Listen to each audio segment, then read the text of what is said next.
Inovasi membakar lemang dalam tong drum membolehkan bekas tentera Jeffrey Abdullah, 44 tahun, menerima tempahan sebanyak 7,000 batang lemang sejak minggu lepas hingga 1 Syawal.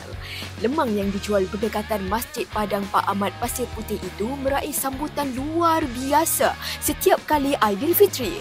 Beliau mula mencipta lemang bakar dalam tong drum semasa berkhidmat sebagai tentera pada tahun 2000 dan ketika Perintah Kawalan Pergerakan 2020, beliau mula menjualnya di sekitar Bacok.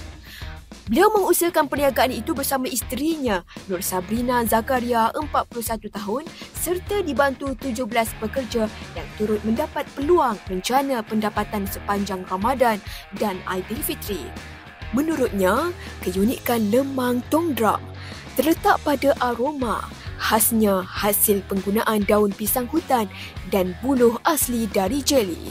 Menurutnya, teknik itu bukan sahaja menjimatkan masa tetapi juga memastikan lemang masak sekata berbeza dengan kaedah tradisional yang mengambil masa 2 jam. Inovasi dapur tong drumnya turut mendapat perhatian pembuat lemang dari negeri lain termasuk Pulau Pinang yang membeli tong buatannya untuk berniaga di sana.